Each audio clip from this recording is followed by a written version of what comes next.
And I just got a notification that Mr. Holster just published a video, and we are live. We are trying to get up to where we can see the chat room. And anyway, I'm Jamie. Welcome to the Friday night live chat for the Georgia Shooters Connection. I got Kyle with me. We're expecting Chico Wise at any time.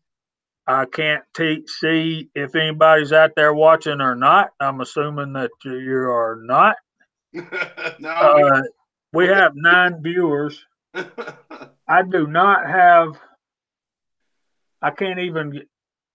Obviously, guys, Nathan is not here this week, so we're trying to get by as best we can. So anyway, thanks for joining us, you guys, and Kyle, say hey. Hey, Kyle. Seems to be my tagline here lately. It is. You want me to rattle off on the chat here? Rattle off on the chat. Who we got? All right, we got Mr. William C. Chapin. We got James Pollard. We've got Uncle Jim's hiding out. We've got Vanessa Kitty here. We got Fuzzy in the house. Who am I missing? We got Mr. Inside Freedom. Scott's hanging out with us. Hey, Scott. MCK just showed up. Roosted Films is here. The Emperor himself just showed up. Floyd Hicks just showed up. Looks like you're doing good, man. Well, I just got where I could see the chat. Hey, everybody. Uncle Jim with the unicorns. I think that's for the Emperor. So I hope everybody's had a good week. It's been a it's been a long, tiring week for me, and I was off Monday. That just goes to show you how sorry we get with age. There's Miss Kitty. Hey, Miss Kitty. Um, there's James Pollard. Hey, James. Um, that's a good thought, Curtis. I hadn't thought of that, but you're right. Kyle and I went to the range yesterday, and I hate to start this off on a semi questionable note, Kyle, but I got to ask you, brother, what have you been telling Willie, man? So, about an hour before we start this, Willie calls me up and says, "Hey, Jamie." I said, "Hey, Willie Bullet, man." He says, "Where's my video?" I'm like, "What video?" He said, "Trey's Amigo video. Kyle said you had the camera footage." And I'm like, No, "What?" he misunderstood. I told him that you were filming some stuff and I was shooting the Trace Amigo bullet.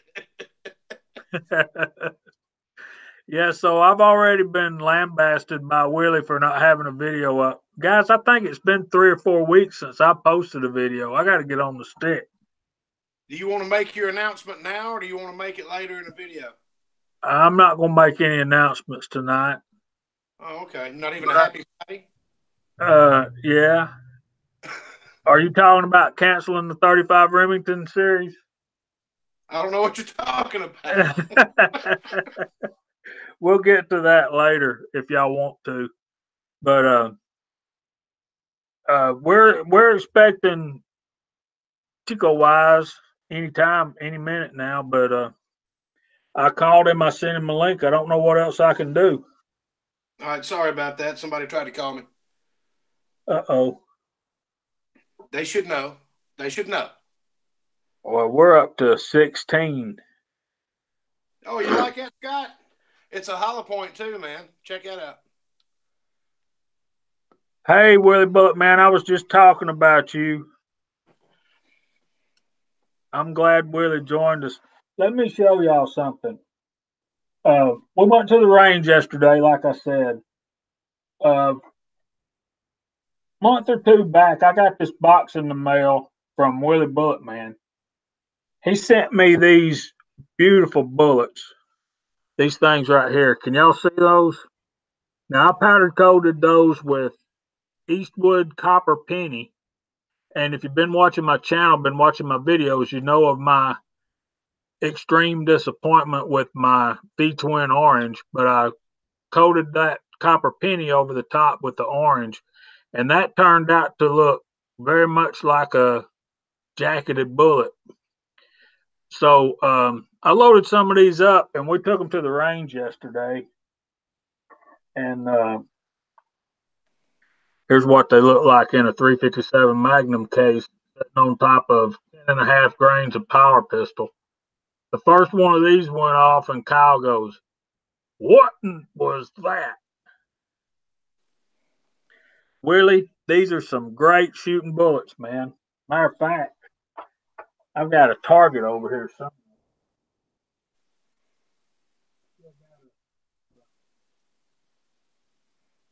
I got a few over here behind me too. They were right here. I had to move them. Here you go. At 15 yards, that's what Willie's bullets will do. Two in this hole, two in that hole, and one right there. And I wished I had some chrono numbers, but I didn't take the chronograph to the indoor range. It's kind of difficult to well, it's dark in there. You can't really see when. Did you notice, Kyle, when we got those targets all the way back at the 25-yard line that we just about couldn't see them? I was having a real hard problem with it, shooting through a little bitty non-magnified red dot. Yeah. Well, I had my scope, and I was still having trouble. In case y'all can't tell, man, it's been a bad hair day today. I don't know if I didn't leave my conditioner on long enough, or if I left it on too long. I don't have a hairdresser, but some folks. So, what did you learn yesterday at the range, Mr. Kyle? Just a second. He's typing. Yep. I learned one thing, that the wrap I had on my stock for my 300 blackout would not let the charging handle function. That's what I was doing over there for so long, was unwrapping it. I was wondering what was going on. I think I got some footage of you sticking your head around the wall. There's a let me make the video. Willie Bullet Man. Yeah, what did you learn? I know I can tell you this, that 357 that you had loaded up, good Lord, that was louder than your 35.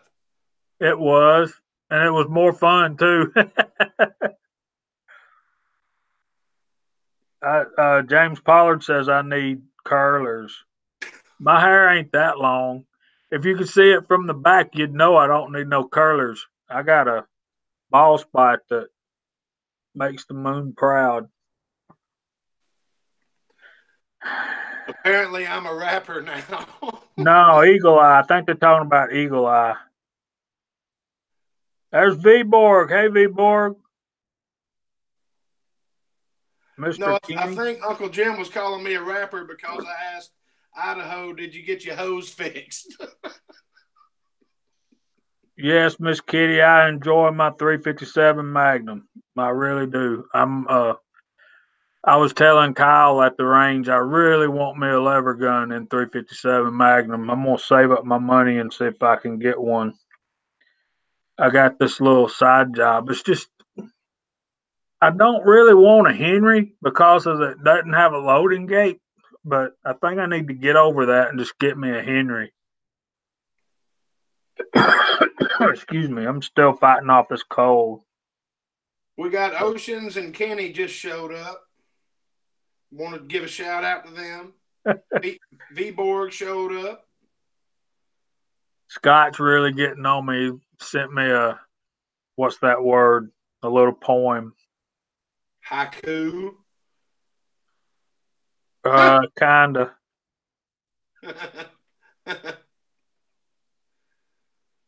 I know, Curtis. I really want one of those Rossi 92s, but Pastor Georgia Boy 44 informed me that they don't make the Rossi 92s anymore. Does anybody else know anything about that? I have no reason to doubt Georgia Boy. I don't think he'd tell me anything that wasn't so. My buddy Kelly, I don't know if you've met him yet or not. He was on a search for a 357 lever gun for a long time. And he finally settled on a Henry. He wanted a Marlin, but didn't want to pay the money for it. He was looking for a Rossi and couldn't find one. Yeah. I kind of get the feeling those are one of those things that you, once you have them, you just don't get rid of. Like I've been looking around for maybe an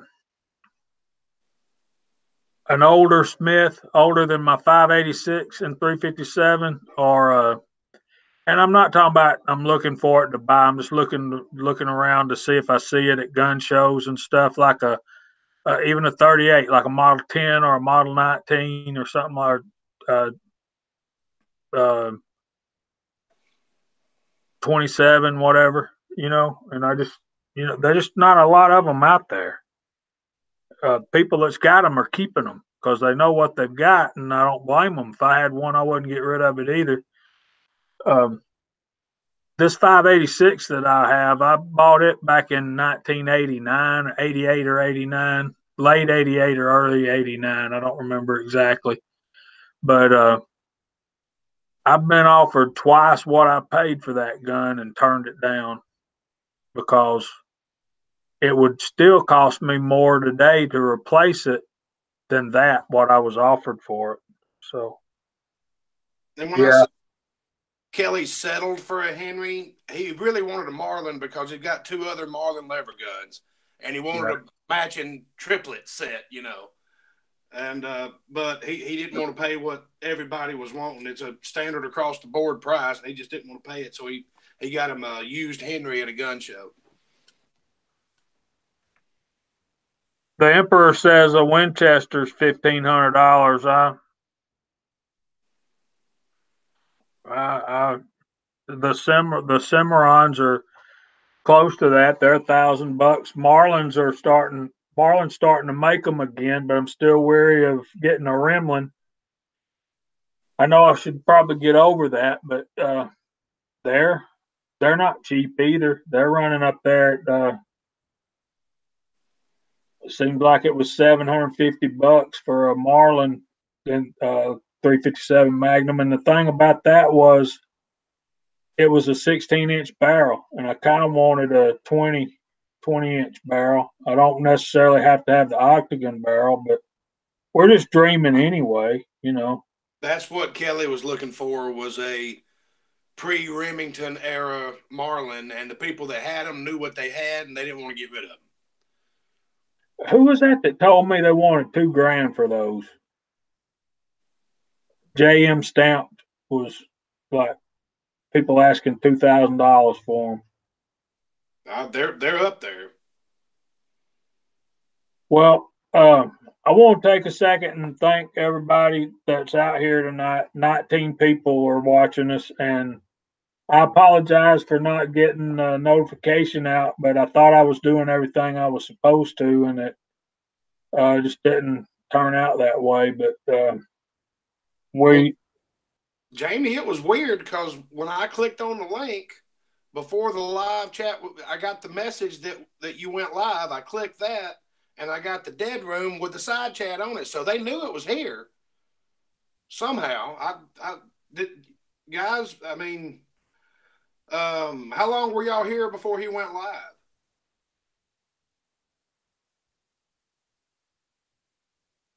They don't know.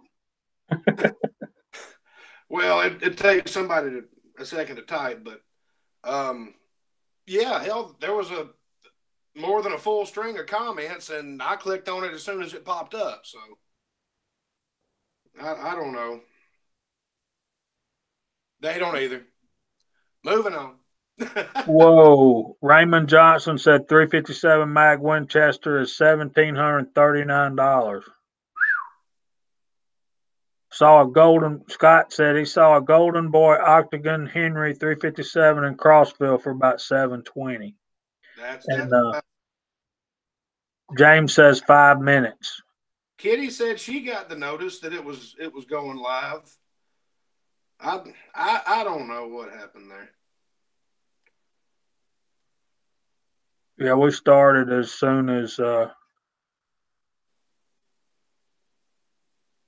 Okay, James Pollard says he was on here for 5 minutes before we went live.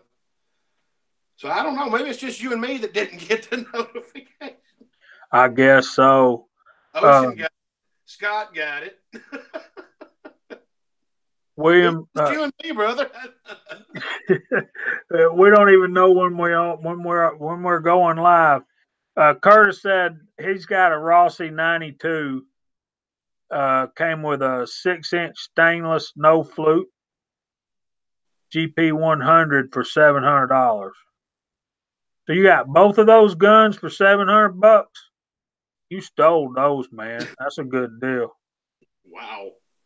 Yeah, that's what I'm thinking. All right, you keep up with the side chat. I'm gonna do something right here. All right. Scott's like, you might wish we didn't get the notification. No, I want as many people to join us as we can. Like I've said many times, this is our therapy session. It's our relaxation time. Time to kick away from the world and just relax. Hey, Scott, you were talking about my hollow point here. Check it out. It's an extendable hollow point.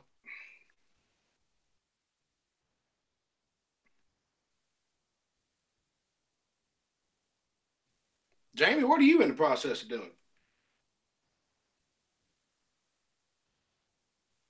I'm up to something. I'm probably gonna get in trouble for it, especially if Nathan's watching.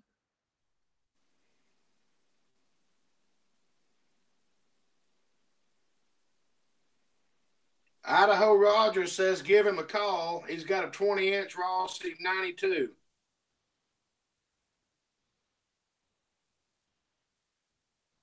Says So 20.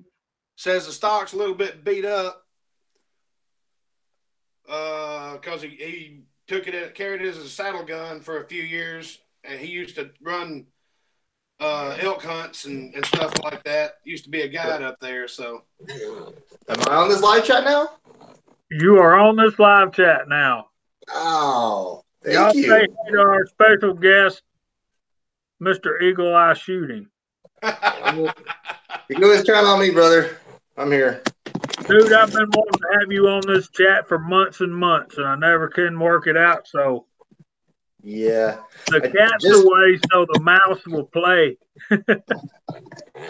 Yeah, I had an interesting day today.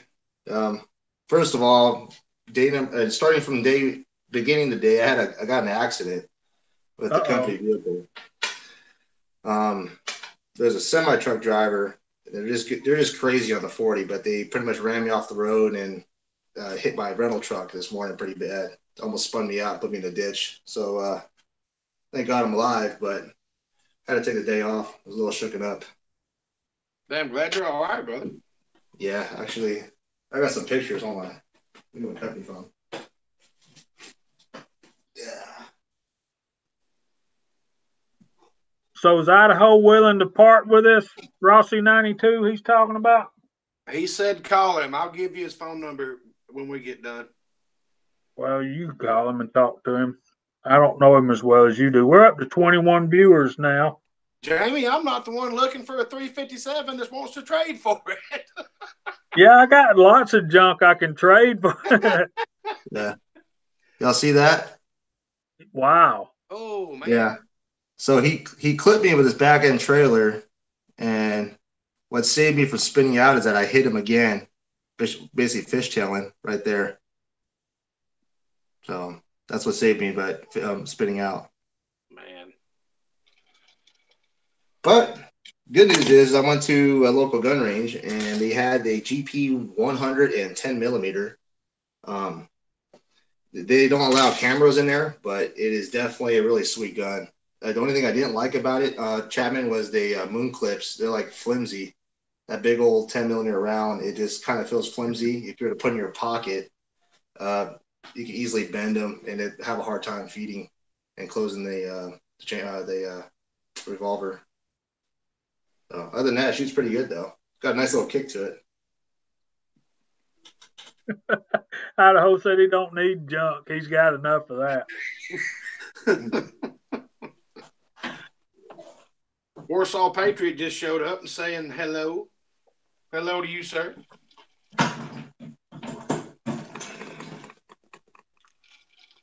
Yeah, and Curtis has got a good point. There's going to be some aftermarket moon clips that'll fit a lot better. Yeah. The thought of revolvers in semi-auto calibers used to really make me wonder why. Then I saw the reloader dude shooting a 9mm revolver, and he was like taking those moon clips out and dumping that brass in his range bag, and I'm like, he's on to something right there. The boy's thinking with his noodle now. Yeah, I like 9mm revolver videos. Those are good. Well, you know, I had the LCR 9mm. That was a pretty snappy little gun, but I love the moon clips in that thing. well, my point is being able to save your brass with a revolver. You can just, you know, no matter what range you're at, you can just stuff it right back in there. Yeah, the brass gods don't get theirs when you're shooting a revolver. Right. I lost quite a few 300 blackouts to the brass gods yesterday. I could see it in like a load development ladder test being an advantage. You could take it out and set it aside. You know, you have all 6 right there. Kenny, was it 10mm a rental? Yeah, it was the owner. It wasn't a rental, but he personally bought it to try it out from Bud's Gun Shop, and he might put it up for rental or he might keep it. He's actually really enjoying it right now. So, pretty yeah. And then they had the. I was trying to get him to let me shoot the 454 Pasul Alaskan he had. Try that out, but that's the only one he has, and he's trying to sell to the guy. Are y'all reading what Warsaw's posting? No. Yeah, I was just about to address that. That's why I made that weird sound a minute ago. Well, I'd be packing. I thought you had chili for supper, Kyle. He gave me a killer deal on the lower. How about that? $39. Heck yeah, man. Yeah. Palmetto State Army's got bolt carrier groups on sale for $59. And Nice. I think Joe Bob Outfitters has them for about that same price as well. And those are Toolcraft bolt carrier groups. Warsaw, brother, I just got to say this about that kind of stuff. You've got some, the Democrats are taking back over the House. We've got to batten down the hatches, guys, and stand firm because they're going to try to get anything and everything they can through there. And what it's going to take is we're going to have to be in touch with our representatives to, and y'all know I'm not a political kind of guy. I like to, if we're going to keep doing what we're doing, we've got to do what we got to do. We got to stand up to these liberals, or they'll take anything and everything they can. And the bad thing about it is you can't reason with them. You can't say, okay, well, we'll give you bump stocks if you'll give us reciprocity. When they get the bump stock stocks, they're just going to say, well, that's a good first start. And they're going to keep on till there ain't no guns. And Warsaw, yeah, the senator in New York needs to be arrested for treason. And yeah, Willie's living in California, and I don't know. We just the liberals they're going to do all they can, and you can't hardly blame them. They got a little bit of a majority, and they're going to be trying their best to get their little pet projects in place. And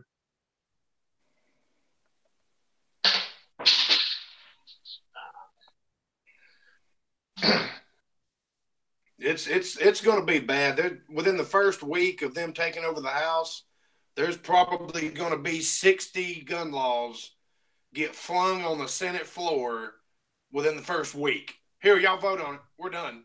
We got it. Man, y'all better take Uncle Jim's advice.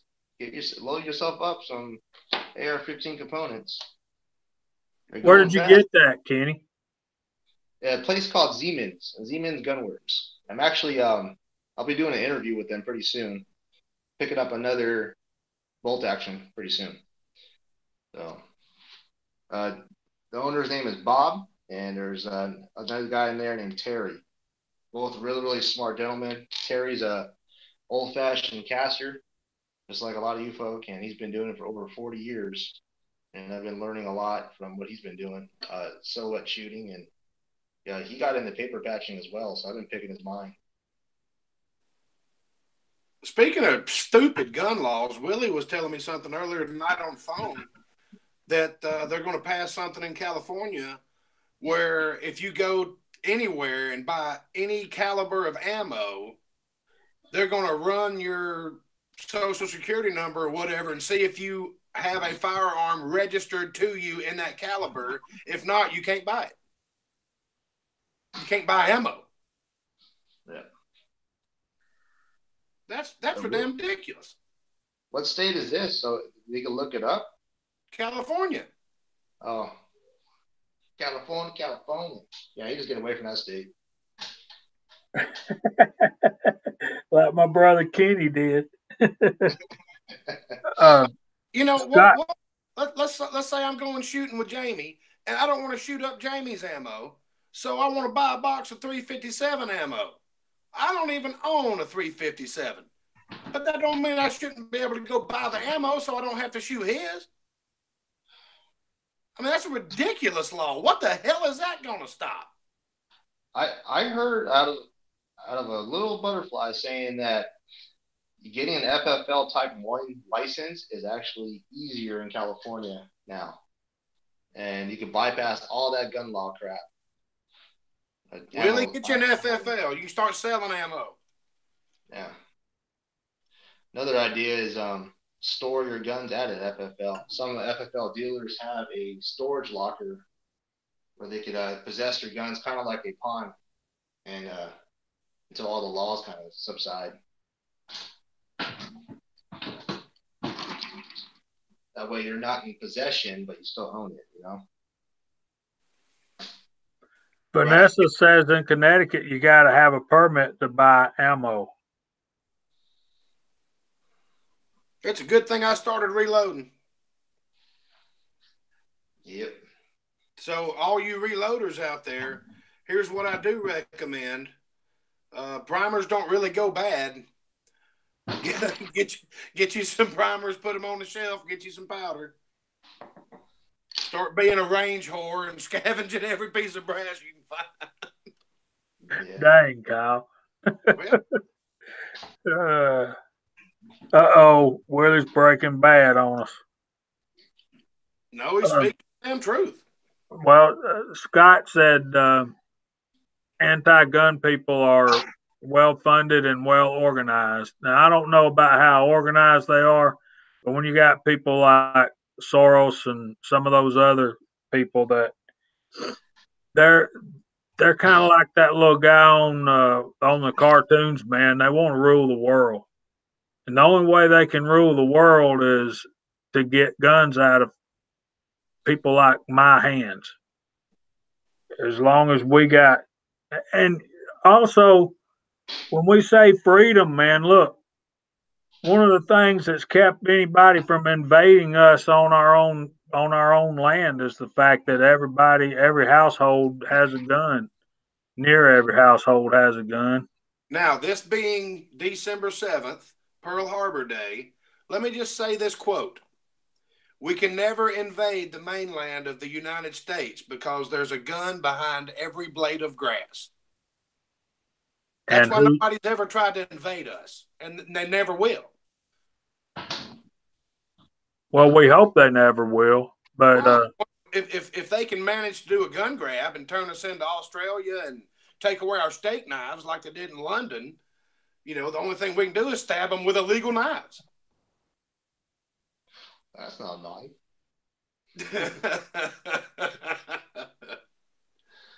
But I mean, you can. I mean, look at London. They banned firearms, and firearm crimes have gone up 200% across the board. Armed robberies, murder by gun, and all that stuff. It's gone up 200%. But they banned them, so it shouldn't happen, right?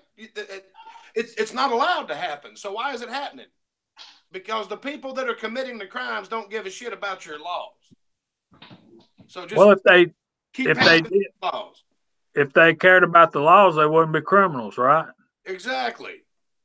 And so people started stabbing everybody, so they banned knives. So not only can you not eat steak, and it's not because you don't have teeth, it's because you don't have a knife to cut the damn thing with, but stabbings went up 200% too. So, I mean, I just don't understand it. And people think this is a solution to something. It's not a solution to anything. It's like you trying to cut down on drunk driving by making sober people harder to get a car.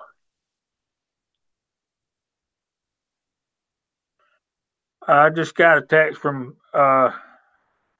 People harder to get a car. Sorry.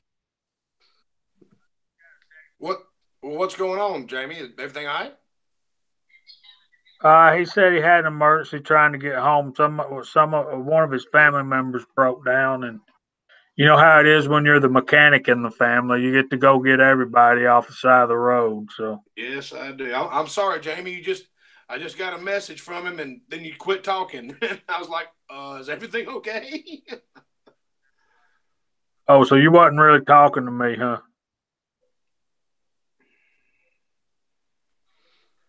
What? Never mind. Never mind. I'm trying to do too many things at once. Kenny, bail us out of here, man. Yeah. Well, I actually ordered the other CV Life scope.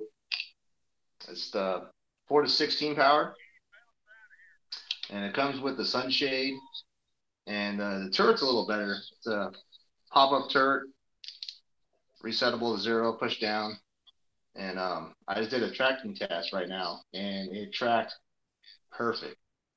I was going to ask you if the turret's tracked correctly. Yeah, the only thing about them, I don't know. I want to do a little review about them. It's just their advertised magnification is not what they say. 4 to 16 is more like a 4 to 10 or 3 to 10, 9-ish. But perfect for mid range. Well, that's what sold me on that.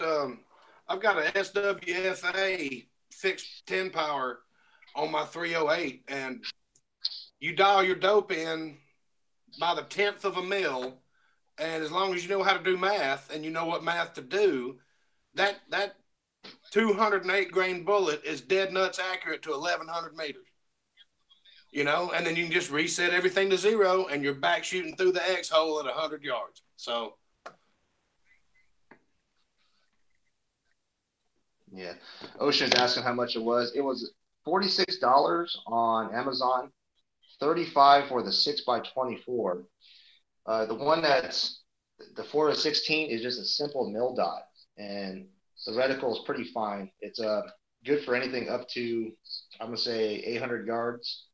You could definitely make a 1,000-yard shot with it, but you got to have pretty still, and it's hard to see the target. So, it's a good little sub $1,000 rifle scope, illuminated reticle. You know, Hold it back up again, Kenny, if you don't mind. Yeah. I wish I could get this thing to, you can see the side picture of it, but I'll throw a little picture on Slack. That big knob at the back. Yeah. Yeah, that's an illuminated reticle. It's got ring adjustments. Does it have a parallax adjustment? Yep, parallax is up front. That's the only downfall. You can just easily reach over, grab it, turn it. Yeah, but that's cool, man. Goes from 10 to affinity. 10, 25, or 10, 15, 25, 50, 75, 100, 200, and infinity. What I really like about it, though, is just the turrets. I mean, you can really see that it's just simple pull, and they're very tactile. So, and one thing about it on these cheap scopes, aligning the dot to the line is dead on. Every notch, 1/4 MOA is right on the line, right on the dot. It's kind of hard to see on the live chat, but I will be doing a little review. And okay, a $45 scope? Yep. I got the $45 and the $35. So here's the other one. It comes with these cheap ass rings, and I tell you what, first thing to do when you get the scope, throw the rings away. It's complete garbage. I wouldn't trust any rings that came with a $35 scope. Yeah. Well, they have like this weird tape, like / rubber bushing crap inside this. Let's see if I can grab one. Hey, Kenny, Warsaw's asked you twice now. Have you ever tried Strike Industry products?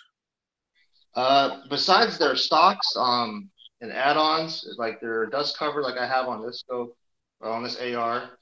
I really like their butt stock that they have. It's very, very cheap.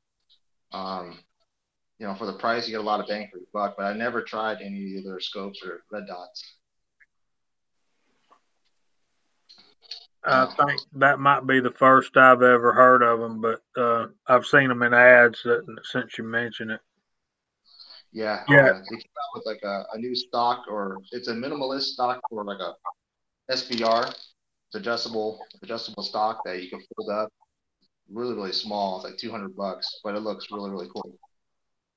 Now, to go over those scope rings, I don't know if you can see it here. It has like some sort of tape adhesive thing to keep the scope from sliding around. That's garbage. You don't want to do that on any of your scopes. It's like a strip of dum-dum or something. Oh, yeah. Yeah. What I do is, it's a $35 scope. You don't need a lap rings or anything, but I've been rocking out those quad locks from Walmart. Uncle Jim's recommendation. Found more at the clearance section, Uncle Jim. $3 quad locks. They work pretty good. Willie was saying the same thing. Yeah, the extra highs will work with the 4 to 16, but they won't work with the 6x24. It's you can see here how close it is. That's almost touching the rail. Yeah, but that's what you want, isn't it? Yeah, technically your barrel's the only thing that's going to be moving around. As long as your stock's nice and rigid. I got a clamp-on style. I'm all for clamp-on styles on the ARs. I really hate timing your barrel nut. The clamp-on seems the way to go. Damn. That can be a pain. Yep. And it just proves, you don't need a lot of money to get a good shooter. Actually, let me show you a group that shot today.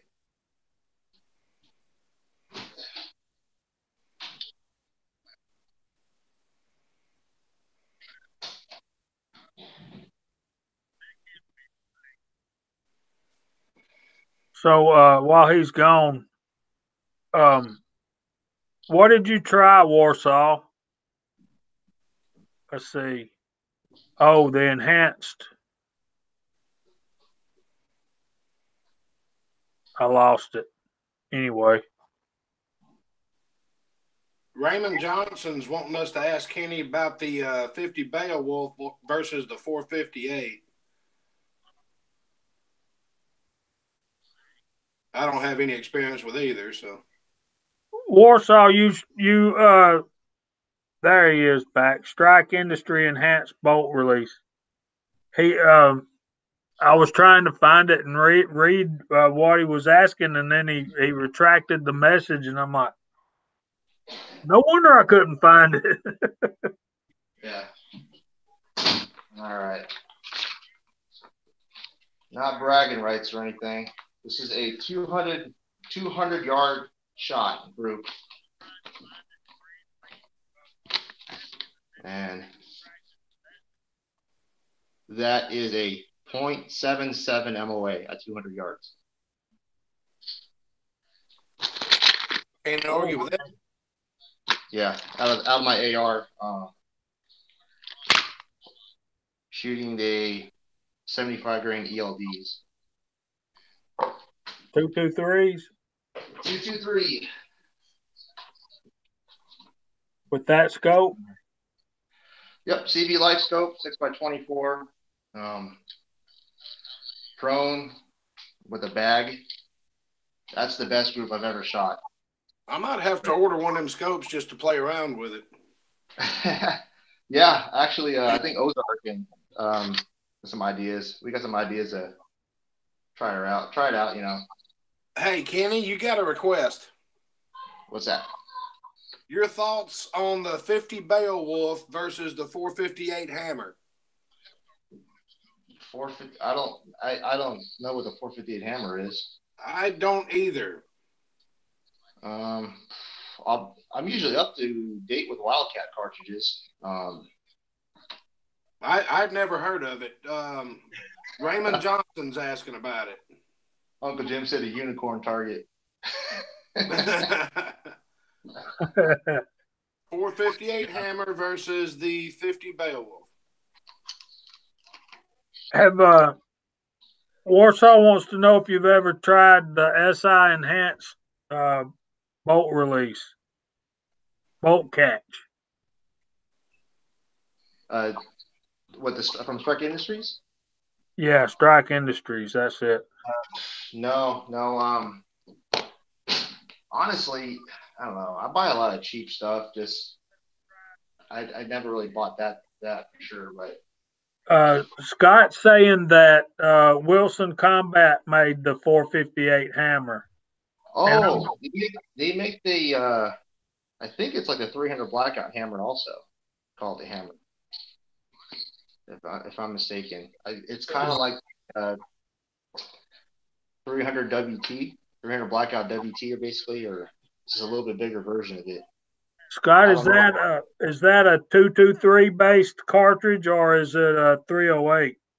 I thought it was an SPC cartridge base. Let me look it up.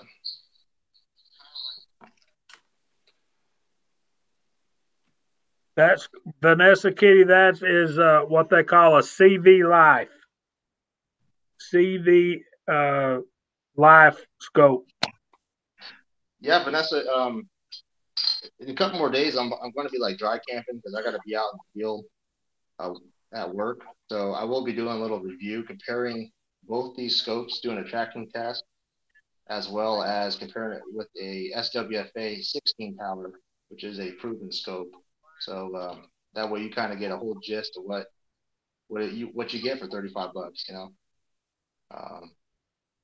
But yeah, stay tuned for that one. And that's CV Life, LIFE, right? Yep. When you go on Amazon, there's a few generics. Stay away from the generics if you're interested about it. Just type in CV Life on Amazon. Make sure it is the CV Life logo. The generic ones aren't as built as let's say robust as this, and the reticle is even thicker. Makes it hard for long range shooting. So you've got the 4x16 and the 6x24. Which one is it that you just got today? Today was the 4 to 16, and that is mounted on a Weaver one piece. So it comes with a sunscreen, which I like. Yeah. Is that got 30 millimeter tubes on it? Yeah, 30 millimeter tubes, 44 objective. So I've got a killer mount that's kind of like what you've got there, but it's quick detach for AR rails. Yeah, that's what I was looking for, because I needed something to where I could detach this and throw it onto my other rifle when I'm doing a tracking test. Let me do a little research and get the part number for the one that I've got on my Daniel Defense. I love that thing. I make that thing gun hot from gun to gun to gun with my Vortex on it, and it's beautiful. Yeah, so I got turned on with a new way of aligning your reticle. Actually, a Josh from 243. Well, I guess this process has been around forever, but it's basically you shine a flashlight through the front of your reticle, and you have a plumb bob on the wall, and you can align your reticle that way. I don't know if you guys are familiar with that one. I'm not. No, I'm not either. Makes it really simple. Hold on. Get some tools out. What I generally do is put mine in the lead sled and strap it down and line it with a door jamb. Yeah, that works too. Here. Oh, by the way, I don't know if you guys ever seen this before, but the new UTG Tactical M-Lock bipod is flipping sweet. This thing is so sturdy. I love this thing. It's probably the best bipod I've ever felt so far. About $40 for that. That's cool looking. Oh, yeah, it makes a nice. So for my Savage, what I'm planning on doing is going with a what do you call it? Damn it! I want to brain for it today. Willie said, "Good, Kyle. You can hop that scope over there on his rifle." I just sent him back. Yep. I'm gonna change my Savage stock to the MDT chassis, and one of the reasons is so I have a pistol grip style for longer range. It just has that weird deer hunter style angle grip that I hate, and I want to be able to run that kind of bipod. Yeah, to go over line scope, you just get yourself a regular little bubble level out your rail, and then you get your flashlight. You just pretty much shine it right down the middle, down through the front end of your scope, and you'll see it project on the wall. You gotta play with your diplex or dipole in the back, and you'll get it nice and fine and sharp. You can hang a plumb bob and align it that way. So that's a little quick tip aligning a reticle. Yeah, that's pretty cool, man. Yeah, it's dead on, man. I used to use a laser level on a lead sled. I'll hang a laser level down the wall, down the hallway, and align it that way. I've always just chucked either a bolt gun or a semi-automatic gun, break it down, chuck the upper up in a lead sled or some similar fashion where it can't move, look down the barrel, find something, aim it at something, and just look through the scope. And then change it. And generally within 3 shots, you're within 2 shots, you're on paper at 100 yards, and then you can do the math. And if your scope's worth its salt, the math that you input into it, you should be real close at 100 on the 3rd shot. Yeah. You should be on paper with the first one, get halfway there with the second one, and you should be there on the 3rd. Do some camera magic. See if I can do this. Y'all see the wall, right? Warsaw said he likes shooting his, I think he said SVD Russian Dragunov. Yeah. I'm like, man, I shoot revolvers and lever guns. I don't even know what that is. Yeah. So here, Ocean, I think you're the one that asked me how to do this. So I'll show you. You can see the wall. Let me know if you see the reticle. Wow. Right. So then you mess with your dipolar in the back, and you'll see how it gets all nice and fine. Boom. And then once you level out your rail and everything, you just hang a plumb bob and line that up, and you're good to go. So you added that level to the scope, right? I mean, that didn't come on the scope, did it? Yeah. That's just another little Amazon add-on for about $6. And that's why I kind of laugh. I mean, I understand, there's like other companies like Vortex makes these things, and they're charging like $50 for a level, right? It's a flipping level. I mean, bubble air in there, Yeah. You can get a 1-inch pipe and lap it, or something that's nice and flat and lap it, and you have just as good as a Vortex, Gonna do the exact same thing.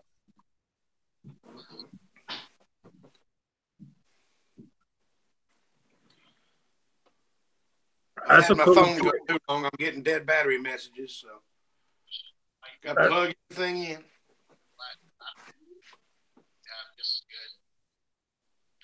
That's a neat trick, man. I appreciate you sharing that with us. Oh no, I learned that from Josh and with one of his recent videos. Then I started looking at YouTube, of course. That's where I learned that. So that'd go for that. That'd go for Josh as thanking him for that. It's really quick if you notice. Like I said, it's very, very quick. Even with a bolt action, you just find your action, take your bolt out, and usually that area right there is flat. And then fill that on there, level it out, and level out your scope.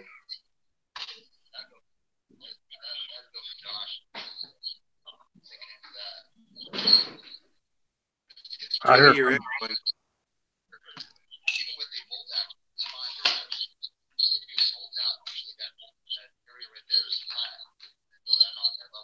All right.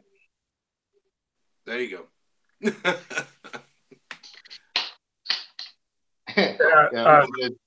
Uses the trim. Scott said Wilson is that 300 hammer, and if Scott, if you typed it down on there, I missed it. That 458 hammer. I was just wondering what base cartridge that was from. Be pretty interesting to know.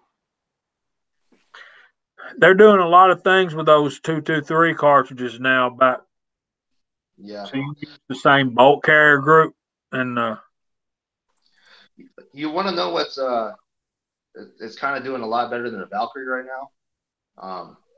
It's a neck down Grendel. It's called a 22 Grendel. Wildcat right now, but it's outperforming the Valkyrie by all levels. It's ridiculous how better this thing shoots. Now, see, that's really weird. That's pretty much going full circle to me. Yep. I've never been sold on the Valkyrie. I mean, there's always that 22-250. I've seen barrels chambered in 22-250 with an 8 twist, so you can stabilize a 80 grain bullet. But you're in a long action from there. So, but if you're talking about an AR platform, you could. I mean, there's other cartridges out there that get close to the Valkyrie. I've never been a fan of the Valkyrie because there wasn't that much of a difference to me between, like a 5.56 and a 22-250. Yeah, it's the middle ground, but you don't gain anything. Yeah. Or at least in my experience, you didn't gain anything. Well, 22-250 has a lot more case capacity than a 223, doesn't it? Well, I mean, a 22-250, it will straight up sling a projectile over a long distance very accurately. So why would you want a 224 Valkyrie? Yeah, my point. Well, mag feed, I guess, semi-automatic. That seems to be the rub. That seems to be where and that's something I brought up to the Modern Mountain Man on the Scotsman's chat the other night. Is Yeah. he's involved in making the helping uh, establish this 375 uh, diameter cartridge, and I forget the name of it, but you guys will hear more about it. Um, he's shooting a 200 grain projectile, and I asked him. I said, I do that 35 Remington series, and that um, that cartridge was developed for a semi-auto, and I wonder why nobody is making a semi-auto uh, chambered in that now, because it was designed for the Remington Model 8, which is, and I know it's a 110-year-old cartridge, but the thing seems to be to me, the purpose of all these Wildcat cartridges that we're getting, everything from 6.5 Grendel up to the one you were talking about, the 22 Grendel.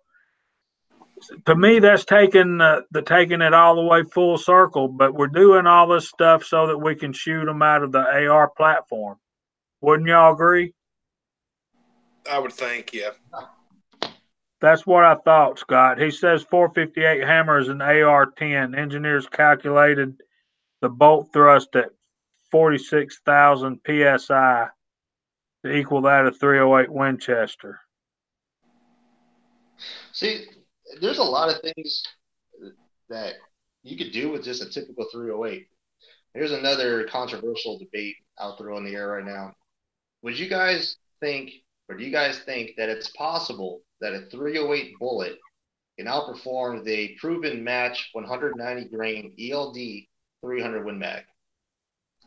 It depends at what range. We're talking about ELR, extreme long range, where you're in the subsonic realm.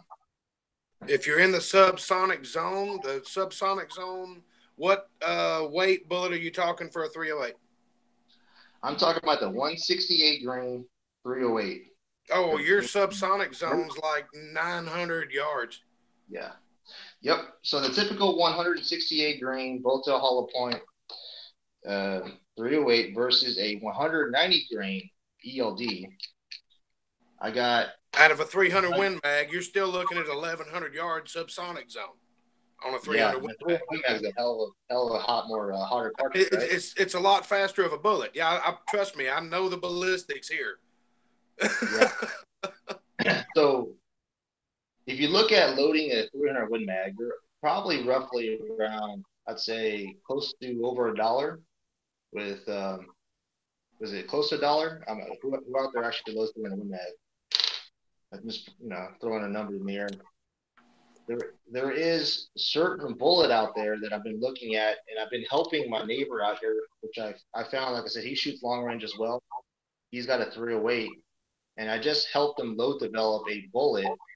He also has a 300 Win Mag that is dialing, he's about 14 MOA lower than his 300 Win Mag at 1,200 yards using this bullet. And the bullet has a aluminum tip. You could also get in steel, and it has a ballistic coefficient of 6.36. Tell him to try the 208 grain Hornady SSTs. They've got a ballistic coefficient of 644. I'm pushing mine and my 308 at 2740, using 43.9 grains of 4064, and I can tell you where it's going to hit. Yeah, we loaded up the 308 with Varget. The bullet, well, I guess I'll give it out some people here. It's made by Alco, ALCO. Mm-hmm. It's a pricey bullet. We had it on sale at one point for about 65 cents a bullet. They usually sell them for about 90 cents a bullet. But then you compare that to loading a 300 Win Mag, you're roughly the same price, and you're outperforming it. Okay, so we've been in this for an hour now. So, Kyle, can you scat through the chat room? Sure. Apparently, Preacher's Day Off just showed up. He did. Hello, brother. How are you? We've got William C. Chapin. Of course, Jamie's here. The Emperor's here. Idaho Rogers is still here. I hope he's not driving down the road. Ocean's here. Scott, Inside Freedom's here. William C. Chapin. Uncle Jim, Willie. Chico wants a link. Hook him up. I did. Here. Warsaw Patriots here. Raymond Johnson is here. Of course, Kenny's here. I'm here. You're here. We're here. Vanessa's roaming around, asking some pretty good questions. Fuzz is in and out. I don't know why he's in and out. Oh, he's trying to set up a GoFundMe. Okay, got it.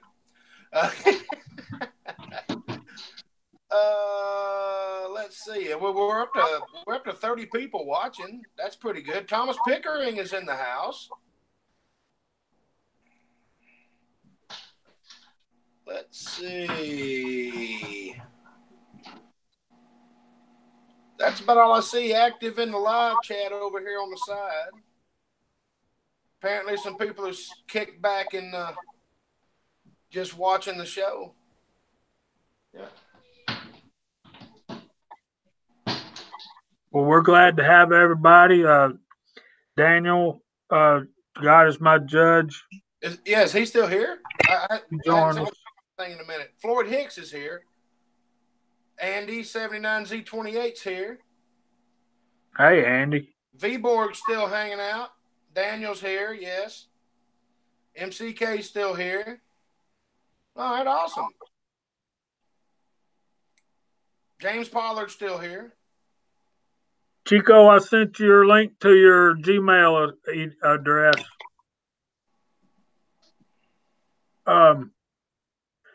Warsaw asked me if I ever, he said, I sent him back a note saying I shot lever guns and revolvers. He wanted to know if I'd ever seen or heard of a Mosin Nagant revolver, and I just typed him back, yeah, they are quite an engineering feat. You guys familiar with those? Never seen one. I've never seen one, but I've seen one in a magazine. Let me tell you. Give me a second, guys. I'll be right back. Y'all keep going.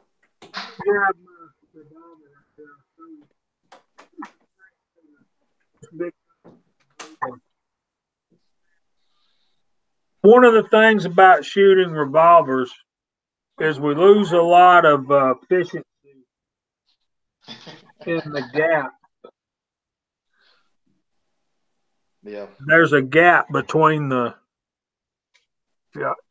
there's a gap right there, a small one, between the forcing cone and the mouth of the cylinder.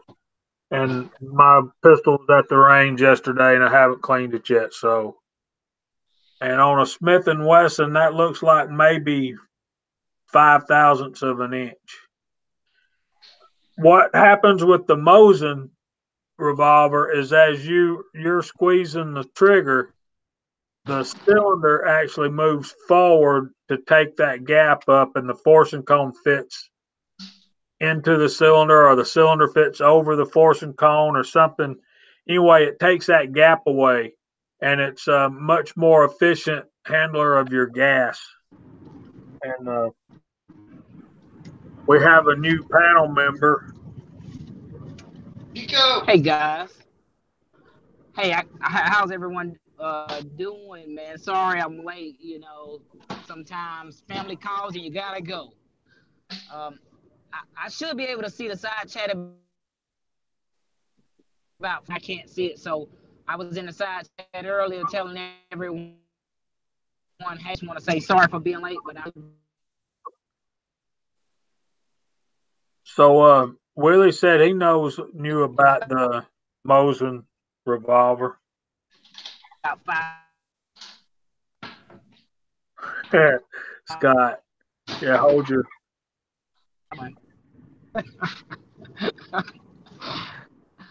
I was like, I gotta do some research, see how much they're going for. It was at a pawn shop. It was clean too. It was blue. They wanted like 430. I think that's a little high. Where you at, Chico? We can't see you, man. Oh, You I'm in the sorry. dark? Can you? Yeah, I'm driving. You're Can you see driving? me? Oh, no wonder. Don't turn no lights on. Be careful, man. Yeah, I'm only like 2 miles away from my home, so Did you say 2 miles or 2 hours? 2 miles. Okay. Yeah, so that's why I called it. I was like, let me get on here because I'm right around the corner. So look, let me ask y'all a question, and I'm sure somebody in the side chat will be able to help. Smith & Wesson Model 19, 357 caliber is blue. What's the going price of one of those used? That's going to be a Scotsman question right there. It sure is. I know. Will we text him for you? I can text him, or you can, either one. It depends. Jamie, your 357. Your 357 that I shot, what model is it? Is it not a Smith & Wesson? It is. It's a 586. That's what my channel's named after. What's the barrel length? Uncle Jim's asking. It's like 6 or 7 inches. It's long. So was it 6.5? What do you make?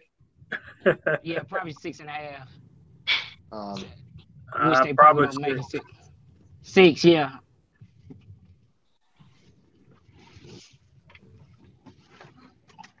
Look, Carter, tell everybody hi.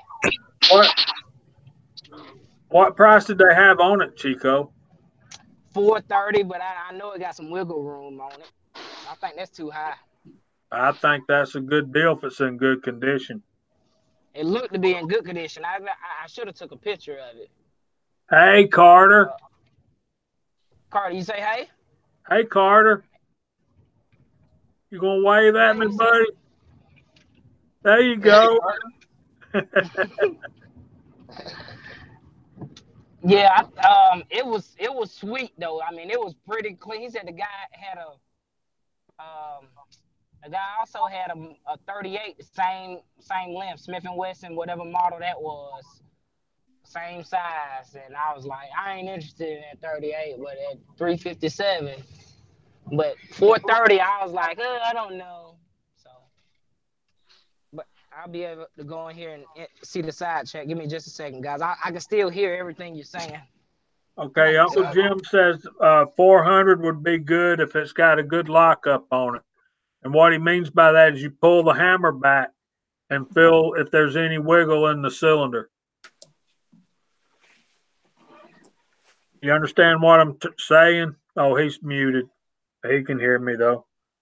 But anything like that, Chico, check with the Scotsman. He'll steer you in the right direction. Okay, yeah, y'all know I be deal seeking, and that revolve. I need a revolve in my life. No, not you, Chico. Yeah, Chico needs a revolver. Yeah, I gotta have a revolver in my life. I'm sorry, guys. I'm back. Hey, Preacher and Ocean, did y'all see my message in the side chat?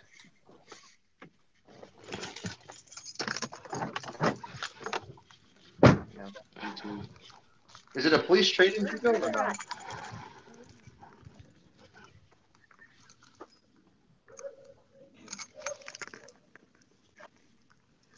Come on, son. Wait, I gotta mute myself so they don't hear me. Go upstairs, get your tablet, and don't bother me. Chico just got home. Yeah. Curtis said that what you want to look for, Chico, is you want to make sure that before the hammer latches back, before it's all the way back and locked, you want to make sure that the cylinder locks up before that happens. If not, then you're going to have you may have some bullet shaving with the cylinder still. It's all about the timing of when that hammer drops and that cylinder being locked in place and the bullet going straight down the forcing cone into the barrel out of the cylinder mouth. Okay.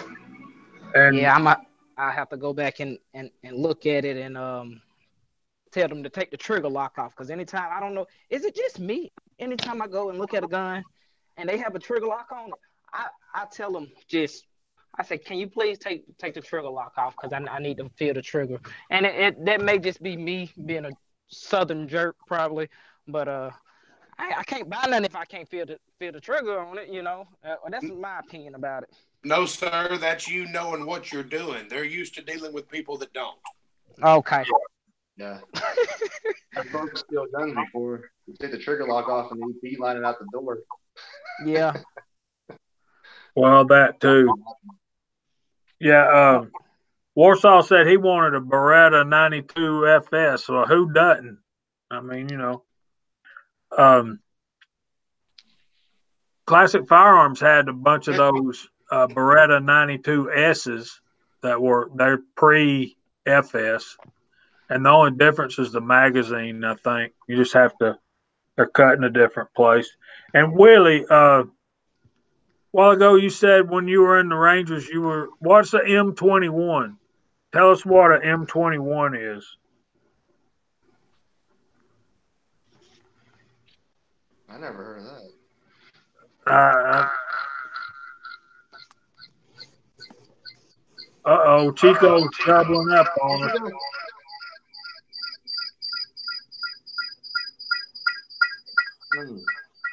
Hold up, I'm gonna fix.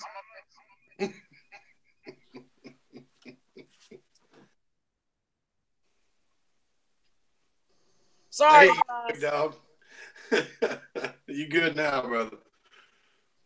Feedback was crazy. Yeah, I've done that before. You're on your phone and trying to get to your computer, and you got to have both of them going at the same time for an instant. Yeah, man. Sorry I'm late, guys. I had some family issues with some vehicles, and everybody calls the Chico. I'd be like, please call the man. Call Chico. Call the man. Especially on a Friday night. Georgia boy here. All right.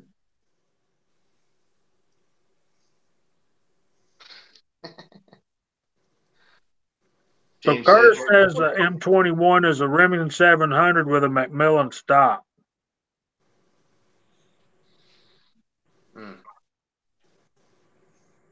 You know what? The guy at the Siemens, that's what he had. He had, I think that's what it was. It was a McMillan stock and it had a jewel trigger in it. I have never felt a trigger this light before. You could sneeze and this thing will go off. I think that's what it was. I asked him if it was a McMillan stock. He says it's a factory Remington. I wonder if it's the same one. Well, Willie said it was a sniper rifle. I know that, but I'm kind of thinking maybe a Winchester Model 70, something like that. Yeah. The M77, wasn't it? That's what that was. Okay. M77 is I got one of those. That's a Ruger.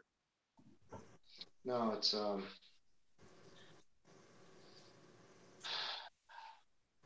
I'm gonna go back up there pretty soon and me film out there, do a little interview. He's got a lot of cool stuff up there. Man. He's talking about old Sharps, rifles out there. He's even got the Quigley gun. Oh, an old M14. Okay, all right. You know what? I see Ruger in the side chat. Also, the same pawn shop where I seen this Model 19 Smith & Wesson, they had a Ruger 1911 that the guy, he was like, oh, it was so special. He had to go get it out of the back of the lockup. It wasn't even in the case. And he was like, give me a number. I'm like, I hate when people do that, man, because I don't want to insult nobody, because I almost said $100. I'm a deal seeker, but I didn't want to insult him. And I said, what, like 300? He said, yeah, 350. It was a SR 1911 Ruger. It was I don't even know. I'm gonna have to research that too and see if that's a good price on it. Cause those are nice. You that's a good deal on that. That's a $750, $800 gun new. Well, Yeah. what you're gonna have to do is take the bolt out of it and take a look at the chamber and the chamber throat and everything like that. Make sure it hadn't just had the bore shot smack out of it. Okay. Yeah. And it looked pretty good. You know, I didn't take the bolt out of it on the you know, I didn't take the barrel out, but I was just looking. It just so happened that this pawn shop is right next door to the range that I go to. So I was there like 3:00. And when I was at the range, the guy was like, "Do you reload?" I'm like, "Yeah." He was like, "Are you interested in the press?" And I'm like, "No, I'm not interested in the press, depending on what you got." And he said, "I got a Lee Loadmaster." And he had a lot of stuff. I took a picture of his stuff. Like he had 308 dies, 45 dies, 223 dies, 357 dies. It had the little mini case feeder on it. If y'all seen those with the little 4 tubes, you turn them. So I didn't know if anybody was, you know, I know it's a Georgia chat, but we've got a lot of other people from different areas. But he wanted. Yeah, I'm familiar with the little mini case feeder with the 4 tubes. Right. I got 2 presses with it. I don't have the big case feeder. I ain't rolling fat dollars. Nah, it's just good deal seeking. That's all. I'd have paid what you paid for it in a heartbeat, brother. I'm glad you found it. Uncle Jim got a good question for you, Chico. He's asking, is that Model 19 pre-lock? I don't even know what that means, Uncle Jim. I am not a revolver dude. That means, does it have the key where you can stick it in there and turn it? You've seen Scotsman's video on his Model 60, and he shows you he calls it the ugly lock. No, you know what? I don't know, but I can go back tomorrow and check it out. Man, that's that little hole in the side of the gun where you put the key in there, and if you're a little too flamboyant with it, you break the key off, and then you got to take it to a gunsmith. They charge you $250 to get it out. So that's a no bad no gun for me. No, bad Chico. No. Right, Uncle Jim. Key the latch. Okay, what do you want to do, Chico? I know we're telling you too much stuff, but on Smith & Wesson, if you open the cylinder, you look right in here, right down in there is the model number. You should see a 19 dash something. Mine says capital MOD period 586. Then you'll see a dash, and then that'll be the revision of that model. Now, the Model 60s are up to like 16, 19, something like that. What I like about my 586 is it's no dash. It's one of the original ones. Back You're pre-dash. I'm pre-dash. So, well, my revolver's pre-dash. I'm probably pre-dash.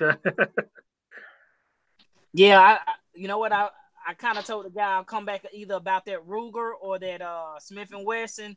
But see, being a deal seeker, you can't let people know that you're interested, that you're really interested. You kind of gotta do a little poker face on them, like, nah, I don't. Show me that hot point over there. I don't want to look at that stuff. You know what I mean? So you kind of gotta throw them for a loop. But when I seen it, the Ruger 1911 and that Smith & Wesson Model 19, and I was like, in the back of my head, I was like, ooh, $100. Offer him $100, but that was not gonna fly. Yeah, let's make a deal. Yeah, so I asked the guy, did that 1911 have any more magazines? He was like, no, but the magazines are like $21. I'm like, I got that handled. I just want to, because if he had more magazines, I wouldn't mind giving them $350 for that Ruger. But I'm kind of interested in the 19 if it is a pre-lock, like Uncle Jim said. Oh wait, do I want the pre-lock or don't I want the pre-lock? You want pre-lock? I do want pre-lock. Okay. Yes. Yes, and you can say I ain't buying that because I can buy 6 high points for the same price. Right. I tell the guy, man, yeah. Oh, he might say. Pull that taco out of the video. I was laughing on that. But I mean, you guys know who, even in the side chat, y'all know how pawn shops are. Their whole The whole thing is to make $1.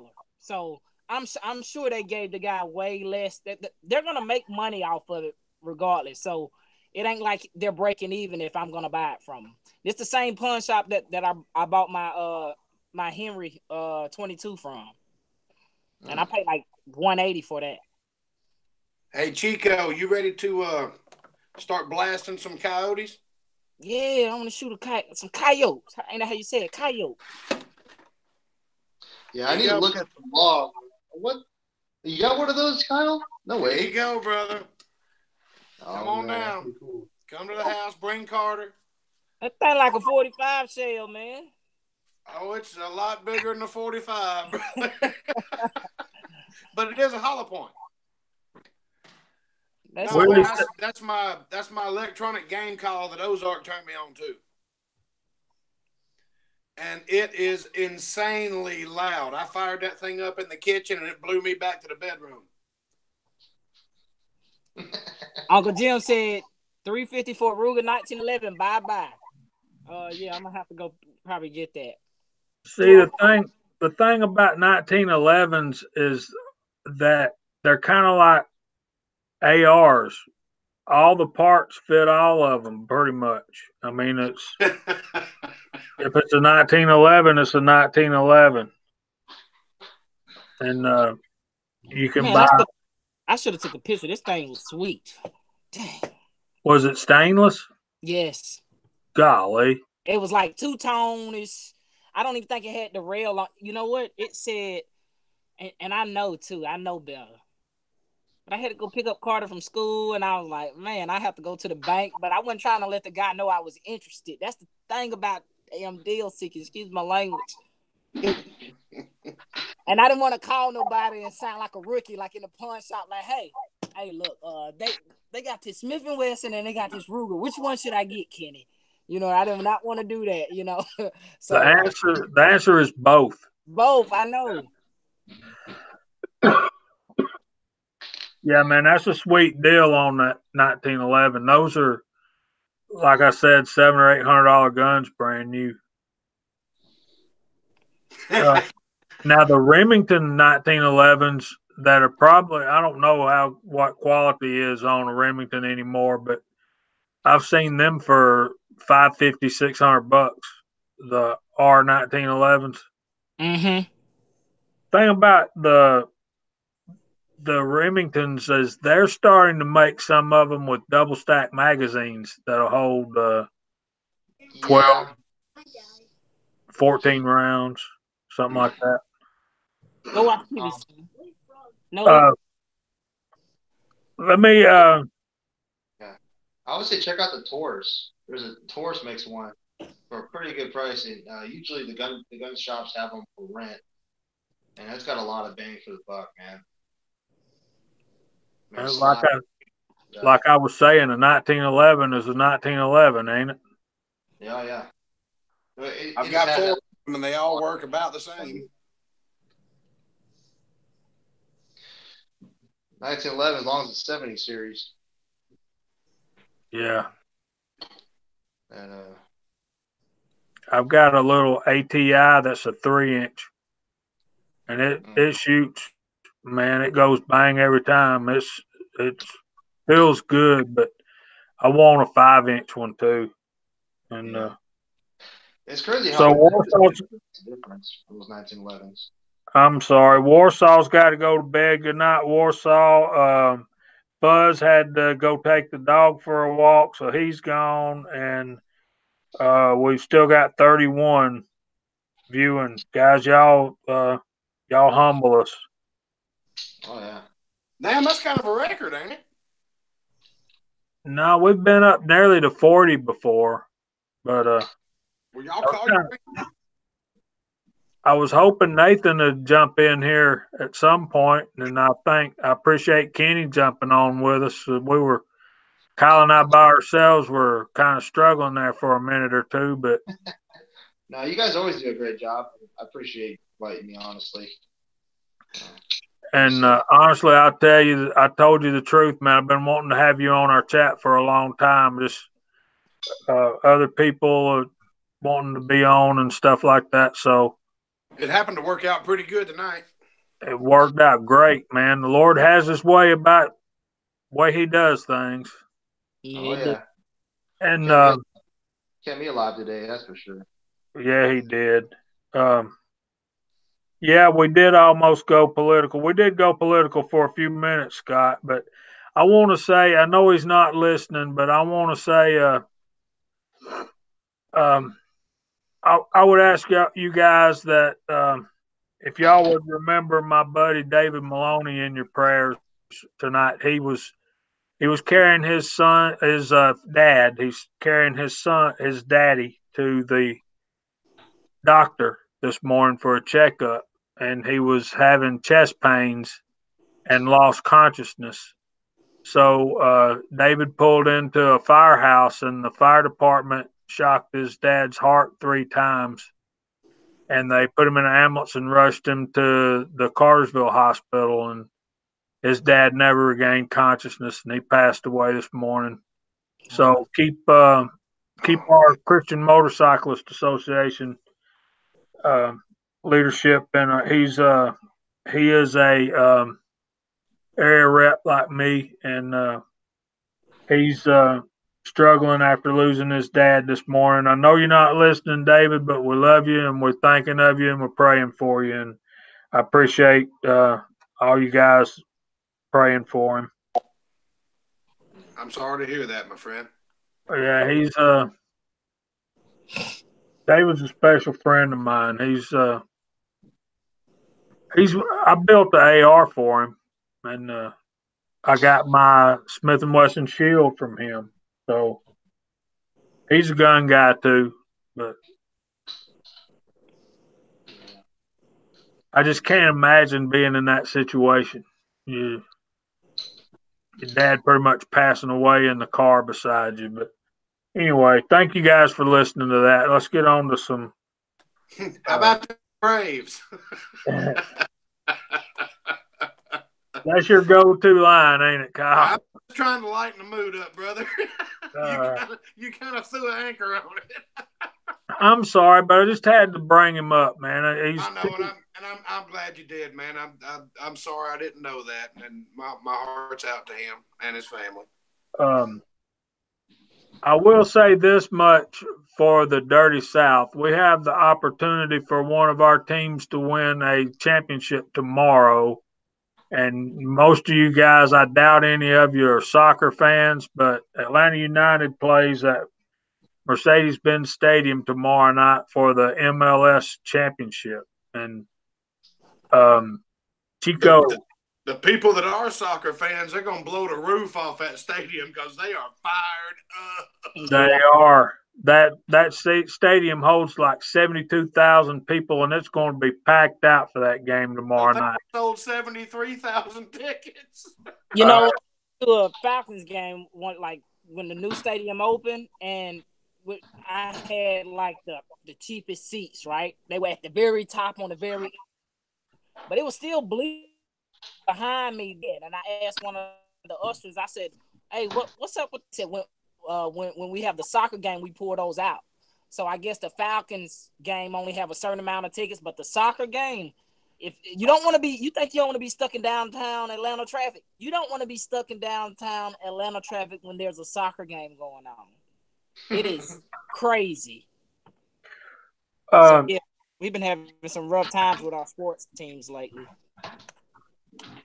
Yeah, Scott, I know. That's a familiar theme if you're familiar with Georgia sports teams. We can get close. We just can't take home the sombrero.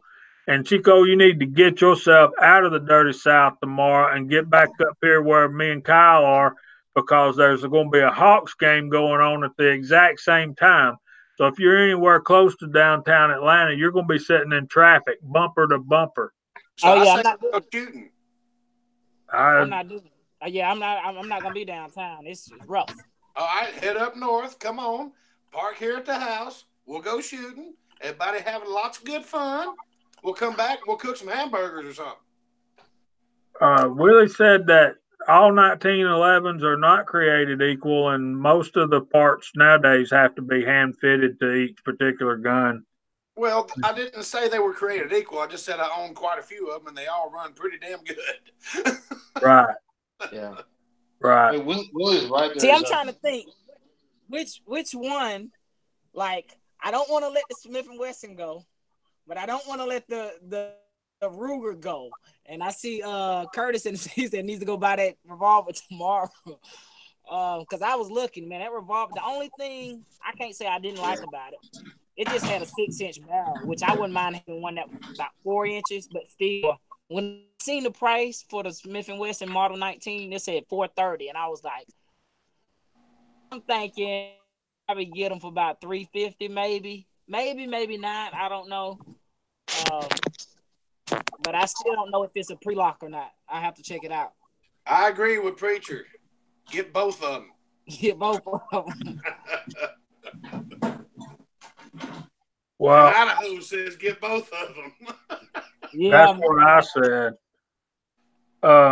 We need to, I got to figure out how to give some people some wrenches around here. Daryl, you don't come on to the Georgia Shooters Connection hollering about Roll Tide. Right out the front door. No, we're glad to have you, Daryl. But yeah, you know what the best thing coming out of Alabama is, right? I-65 North? I-20. I-20 East? You know what Alabama football players get on their SATs, right? Tobacco juice? Tobacco juice. Oh, heck. We've been reading the same book. Yeah. We're not going to go any deeper into that subject. Yeah, we probably extinguish that. I will tell you this. I've got a lot of respect for Nick Saban. The man knows what he's doing and always has. He figured out a long time ago, if you can put 6 400-pound people on that line and force the offense and the defense of the other team to have to move them to do anything, eventually they're going to get tired of moving them. And then you get the 400-pounders out and you put the 210-pounders in there and they can run all over the place because everybody on the other team is so exhausted they can't even pick their tongue up and put it in their mouth. I mean, he's got an idea and he rolls with it and it works all over the place. It's like when Bama played Oregon for the national championship. I was living in Vegas and they were asking me about Alabama and I said, Oregon ain't going to score first down. And everybody's like, oh, you've lost your mind. I'm like, put your money wherever you want to, but I'm telling you where I'm putting mine. And Oregon didn't score first down until the fourth quarter when Alabama had their third string in because their first string couldn't move anymore. They got so tired of moving them 400-pound linemen, they couldn't do anything. I understand. Curtis wants to know does Forrest Gump still play for him. I think he does. Well, he's still running. Hey, look, I wonder if anyone knows also, and I can't even take credit for this because I've seen this on Slack or the Reloaders Network, or both of them. Does everyone know that NOE has a 20% off coupon code? It ends tonight, I think. Yeah. Okay. Yeah, I got enough molds. I know it's like having enough guns. You never have enough, but I'm going to sit on what I got for a little bit. Okay, I was just letting everyone know. I know we got side chat out there, and if you guys aren't casting, hey, 20% off that ain't bad because I'm sure it's going. Anything off is good. I think. Well, when you're talking NOE molds, you're talking around 20% off is around $20. All right. And then Mr. Curtis said Taco provided another code too.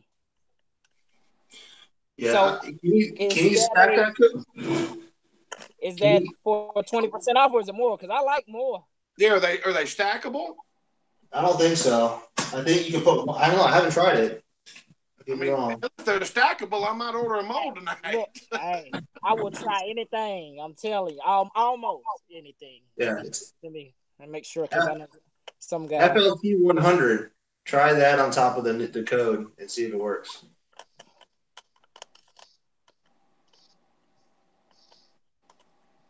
Yeah, inside. You're right, Pat.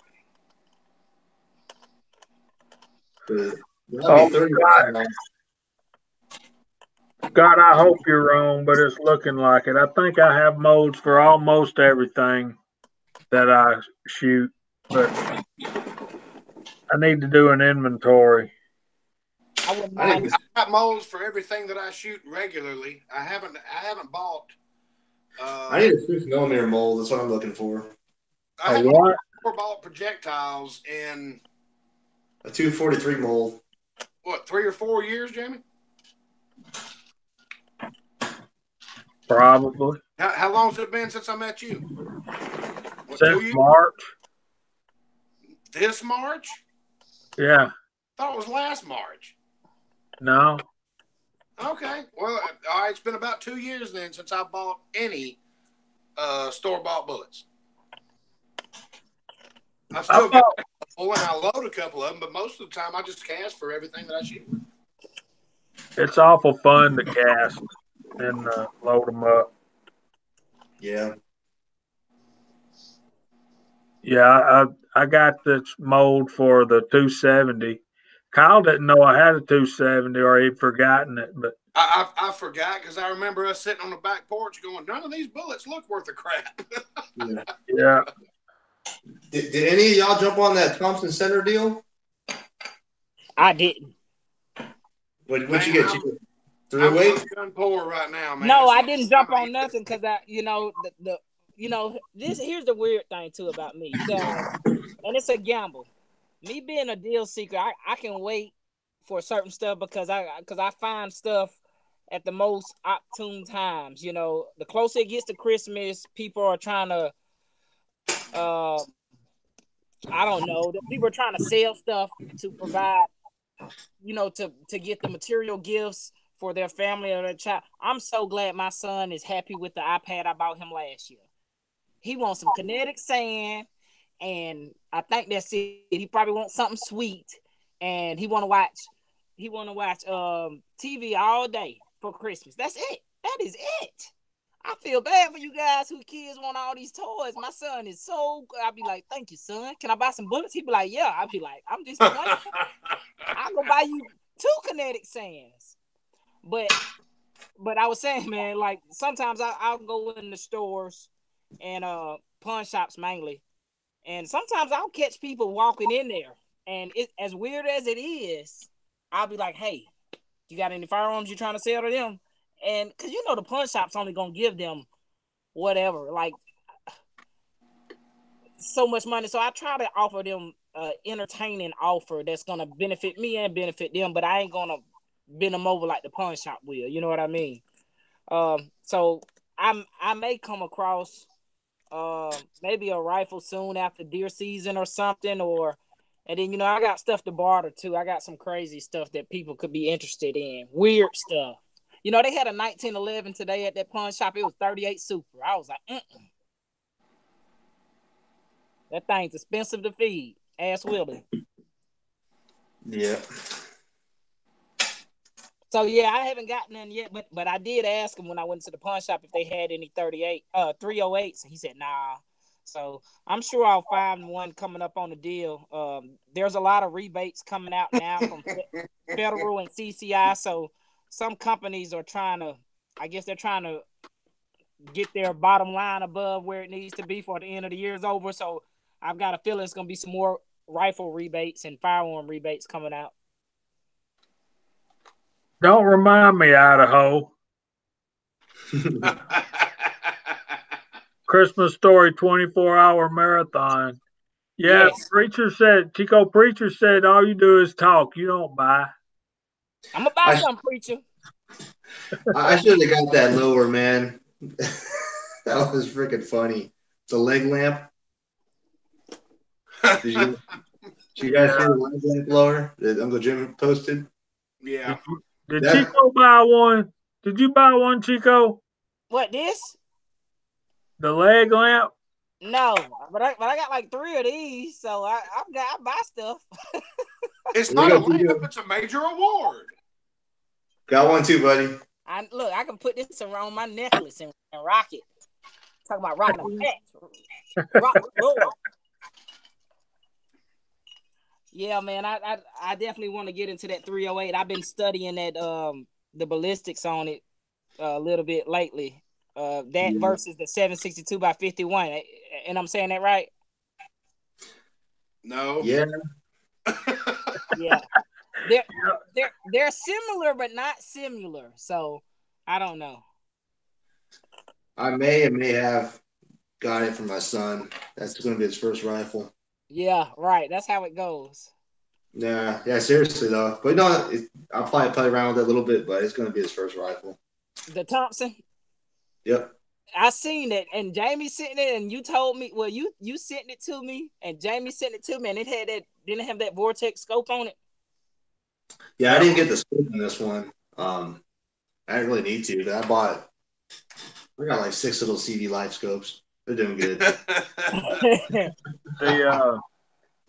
The one I sent you, Chico, was I think it was from Smoky Mountain Guns and Ammo. It was the Mossberg Patriot. Oh yeah, that's what it was. In 308 with a Vortex scope on it, and I think it was $249 or $299. It was around the same thing as the Thompson and the Ruger, but that Ruger had went off before Black Friday. But yeah, it had that scope on it, which was very entertaining. With that Vortex scope on it, because I think they hold don't they have a lifetime warranty or something? Probably wrong company. I'm thinking about another scope company.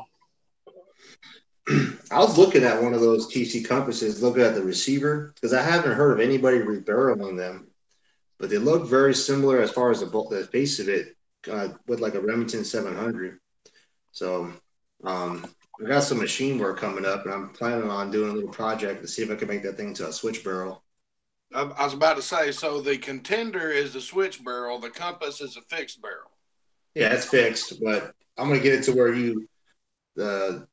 do you call it? The barrel lug is pinned. There's 2 pins, and you can have another barrel lug. It's like a switch barrel. It's all pressure fitted. Right. Remington 700s have them, so that way you can change calibers out. I was looking at the Thompsons, and I was almost ready to bite, and I was like, no, I don't need to do that. It's the wrong time of year. Work slows down, and of course, when work picks back up, they're going to want $400 for the damn thing.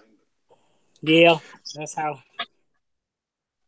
But keep your eye open, Chico, after hunting season's over with. A lot of guys will sell their rifles. You can get a used one that may have 15 rounds through it for $150, $200. Yeah, I definitely am, man. I know how that kind of works, you know. Isn't it crazy how stuff works? Because, like, in the industry I am in the wintertime, it's the best time to get your AC fixed. Yeah. It is the wrong time to be getting your heat fixed. But in the summertime is the best time to get your heat fixed, and it's the wrong time to be getting your AC fixed. You know how that supply demand thing works. So I kind of figure out the hunting season, I'll be able to find something that somebody's either getting out of it, or I've been looking at estate sales early this morning, and I a lot of estate sales that they won't put stuff out there with everything else. I'll go talk to the person running. I say, hey, is anything firearm related? And it was like, no. So sometimes I look up, sometimes I don't. Just like when Jamie, when you found those molds, yeah, like $20. And I paid $18, and I think there was 4 of them. That's a deal. See, that's a deal. But there's a reason that cantaloupes are cheaper in July than they are in January. Oh yeah, and strawberries, you know. Speaking of supply and demand, now, correct me if I'm wrong, but the United States government has a law against price gouging, correct? Yes. So wait, okay. on gas? On gas? Did you hear this morning on the radio like I did where hotel rooms are going to triple in price around the Super Bowl for that 3-day weekend? They're going to triple in price just for that weekend. I wish price gouging's illegal. We can't let you do that. Yeah.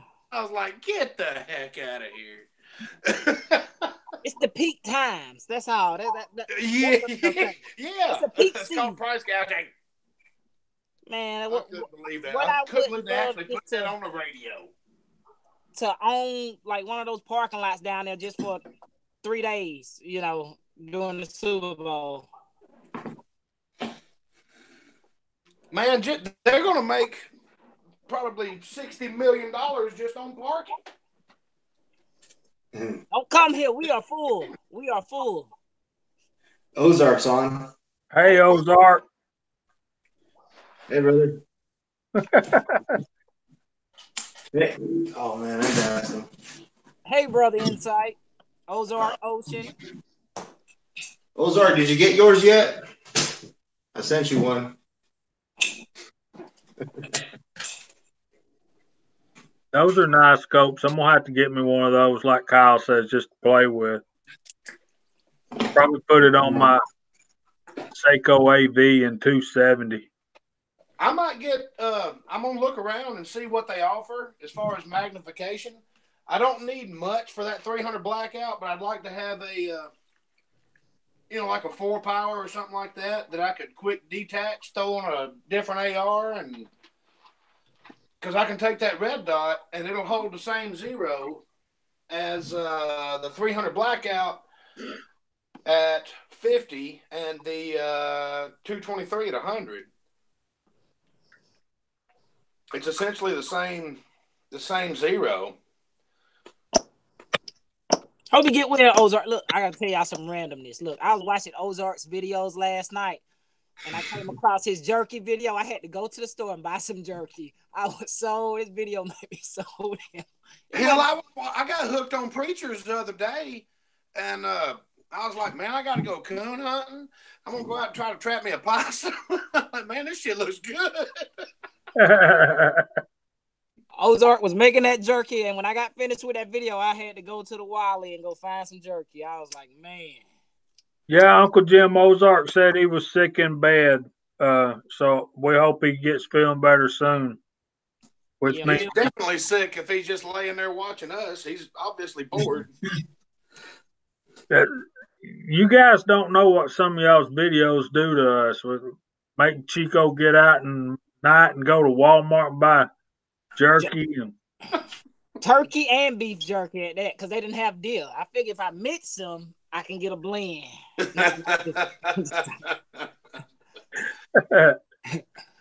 Hey, I see Vanessa Kitty says she's talking about the rings from Walmart. Ooh. She's talking about scope rings. Oh yeah, Uncle Jim special. Is it these right here? Yeah, the Weavers.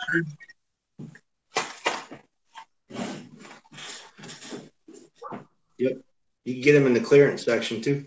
Yes, 150, 250. I think I sent a pair to Scotsman, I think. Yeah, $3, $3.25. You got it cheaper than me. Ocean, my wife said I spent too much time on YouTube too, so I got rid of her and got a bigger tablet. I'm just kidding. Now, Kenny, does those rings have is it a solid or a double? No, I got the solid. I seen the ones you could see through what you're talking about, where they're like meant for like an AR rail. They look flimsy because it's weird because it clamps on the bottom, like it's just like a flimsy metal. I don't see that holding up. No, I'm talking about on the ring. Is it one solid ring? See, this one is two. I don't know if you can see this. Sorry, Chapman got me cracking up. This has got two. No. Sorry, it's the quad lock. It's the double. Quad lock. Okay, yeah, same thing. Yeah. I have them on my son's Ruger.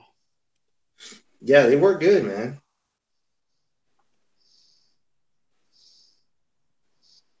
But those CV life scopes y'all talking about, those are 30 millimeter tubes. You said, right? Yeah, those are 30 mil tubes. But if you're mounting on the AR, you're going to want to get a PPPR or PAPPR, whatever you call it, pepper mount. You want me to go get mine and show you the mount that I'm talking about from SWFA? Well, just who's it made by again? SWFA. Oh yeah, I've seen the one you're talking about. It looks similar to yours, but it's a quick detach. And I have swapped it from back and forth between 3 or 4 rifles, and they're all within probably 2 minutes of each other at 100 to 150 yards, which means they're fast straight. So I've been messing around doing that, Kyle, where you take your scope out and you swap it, and it seems like, for me at least, every time I torque them down to exactly the same spec, they don't move at all. They hold zero. Right. As long as your upper receiver's good and solid, then you should be good. Yeah. So I changed this over to the 16 power SWFA. And I like it. I mean, I like the reticle a lot. It's a lot finer. Of course, you can do more detail work. But right. Is that budget scope? No. This is the SWFA, which I'm going to do a comparison. Okay. It's got a lot. That's one thing I want to do too. I want to get one of those budget scopes you're talking about, and compare it to my SWFA. I've just got a fixed 10 power. That's what I've always ran. So. Yeah, I got a 16. I feel like, I don't know, just for me, I feel when I'm shooting 1,200 yards now, I need a little bit more power. So 16. Well, I can see that, but my maximum range for the gun that I've got it on is 1,000 yards. Okay. That's maximum range. So I mean, I'm dead on at 900, but anything past that, you're flirting with the transonic zone, and you know. It's up to God at that point. I'm with Willie on this one. He says he's got the CV Life on his 300 blackout. So do I. Who says a 24 power is too powerful for the 300? Well, it's too powerful for a 10-inch model. This is a 16. Maybe not. Yeah, if this was a 10-inch barrel, I think the barrel would end like right here. Right, yeah. Right. Well, that's what I'm running. I'm just running a pistol configuration in a 10-inch 10-inch model. That's what I'm saying. If I can just get like a fixed 4 power or something, that's all I need for that. Yeah. I'm actually really surprised how accurate the 300 blackout is. You know. I was pretty. I'll put it to you this way: I was pretty surprised with the results from the Tres Amigos shooting. Oh yeah. Yeah, I did that shooting last night, and I got back home and started analyzing the targets, and there's a lot of potential there for every single bullet. Yeah, I'm telling you, the 300 blackout is just the perfect cartridge for a casting rifle, man. Because you could just, do about anything. Casting. Yeah. I mean, even Chapman's he's got a semi-wad cutter that he's been working on. I'd love to see that, man. Uncle Jim's got lug nuts. That's what I was shooting, was lug nuts. 240 grain flat face. Well, guys, we're coming up on 10 o'clock pretty quick, and a lot of few of the guys have had to go, so we probably need to start trying to wrap it up. I know we've had a good time and enjoyed everybody being on with us tonight. We still got 24 on, so we want to thank everybody that's been in here tonight and talking with us. And I want to especially thank Eagle for jumping in when we needed him and got him on to be our guest tonight. We're proud to have him. And with that, we'll start doing our exits and Mr. Chico always goes first. So, Sure, yes. Hey guys, thanks for being on. Sorry I was late. But thanks for being here as always, and you guys helping out my Georgia brothers, Jamie and Kyle and Eagle. Thanks for jumping on, brother, helping out, man. Definitely appreciate it. Y'all stay tuned because I gotta go somewhere tomorrow. I may have a Ruger or a Smith and Wesson in my possession, possession, or both, maybe. Like preacher said. Chico, we're going to try to meet up tomorrow. We'll talk about it in the after chat. Sure. But I hey need guys, thanks for being here. I appreciate it. You guys haven't, well, you know what, I'm gonna say it in. If you guys don't know about the Reloaders Network, check it out because it is some new people or some new names I've never seen. So thanks for being here and thanks for having me, Jamie. Always, brother. You're part of our regular every week panel. So I appreciate it. We really need you on here. They're talking about molds now, so Eagle Eye got them started on the mold. So, can you tell us what you got coming up, brother? What's going on in Eagle's world?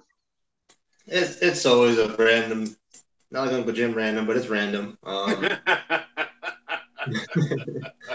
Well, this Sunday coming up, I gotta take my trailer back out. I'm camping out in the desert, so watching some of Kyle's Survival Sunday videos to put that into play. No, we'll see what's up. If I take a few more rifles out there, it's all desert, so I could definitely shoot long range, short range. There's coyotes. I don't know what the hell they're feeding these things, but they're bigger than my Swiss Shepherd out there. These coyotes are huge. So I know it's legal right now to be out there shooting those varmints. You need you one of these, Kenny. You need you one of these. Yeah. I took out 2 already here. Like I said, I don't know, the jackrabbits or something got a lot of protein in them because those things are huge. Other than that, man, like I said, man, it's always fun. I think you guys always do a great job, regardless if no one comes on. You guys are always have a good chat going on. I really appreciate taking part and being here with you guys. Just a good camaraderie with you folks, and that's what I'm here for, is just building a relationship. I'm just a young buck trying to learn, and everybody here just is willing to help, and I really appreciate it. So that's what I got. Again, Kenny, thanks for coming on with us tonight, and you're always welcome. And we look forward to all your videos coming out. And I try to watch everything, but I get so behind sometimes, particularly lately. And there's circumstances we have to deal with in life, like you have friends that lose family members. I buried my Aunt Joni last Saturday, so I'm behind on my video watching, but I'll get caught up. I have a job where I can stay in the shop most of the time, and I'll pick out one of you guys, and I'll go to your channel and click on videos, and then I'll click on play all and sit there and let them play all day. And I particularly do that with people that I invite on to be our special guests. So Thanks, man. I'll do that randomly. I'll go ahead. Well, Kyle, you go ahead and tell us what you got coming up. All right. Well, like I did the Tres Amigos shooting yesterday. Probably going to record that video. We're not going to dump it yet because I'm waiting on Uncle Jim to quit chasing turkeys and deer in his front yard and load some bullets and shoot them and get it on film. And Ozark's a little bit on the sick side, so we'll let him slide with that because we don't want him to get too excited and whoop, gotta go. Anyway, I'm probably going to make that video tomorrow. I'll do another one. I'm really looking forward to this. Ozark has turned me on to this. It's a wild game call that's Bluetoothed and everything to my phone and got stuff falling out the back of it. I've been playing with it. I sat it on the kitchen table and it ran me back into the bedroom because it was so dang loud. Looking forward to playing with this and probably right after deer season ends here in Georgia. So like the second week in January, I'm going to start blasting hogs and coyotes in the face. It's going to be fun. Still, I'm going to carry on with my survival Sundays, looking for ideas and stuff like that. So drop them in the comments of my other survival Sundays. Was going to drop a reloading video on Wednesday, but after I spent all the time recording it, the camera wasn't on. So I didn't get it. I mean, it happens. It happens to everybody. At least I didn't shoot another chronograph. Hint, hint. I'm not bringing my chrono. Do what now? I'm not bringing my chrono to the range. I don't blame you. You're the only one that hadn't shot theirs yet. Yeah. But yeah, man, I'm just having fun with all this. It's great. This Survival Sundays actually opened my mind up to a lot of things, and there's a lot of things that a lot of people want to know that I didn't know they didn't know. So I've been reading through the comments and stuff, and it's giving me more ideas. And I think that could take off. I don't know, but it's working good so far. People want more, so as long as they want more, I guess you got to give it to them, right? Yeah, I need to look at getting some water because there's a bunch of natural springs, and where I'm going is actually the hottest place in Southern California, or actually in California, hottest desert, right? Other than the Death Valley. I was about to say, you going to Death Valley because that's hot. It could get upwards in 135, and that's common out there. If I still lived out there, I could do better survival Sundays by showing methods to find water out there, because it is out there. Yeah, you use a coil wire and walk around, right? Do what now? A coil wire, dude. You have your little wire sticks, and when they cross, that's where it's at. Well, we can divine if you want to, but that ain't going to work. I know where to look for it. And you might have to dig a 10-foot hole, but you'll find water. Kind of off subject. There's a guy that I worked with that will literally cable a hound with just 2 pieces of wire. And divine rods. Oh yeah. Yeah, they actually work. Yeah. So Curtis is picking on you guys and talking about with Kyle and Chico, no chrono is safe. And didn't Kenny, you hadn't done that too, have you? Yes, he had. Yeah. Okay, so I killed it, and then I took it apart, and then my Asian side kicked in, and I found some wires I could solder back together. Got it going. Cool. Willie, if you're still out here, if you're still out there, I want to show you this, and then we're going to get off of here. This is that bullet you sent me loaded up in a 357 Magnum.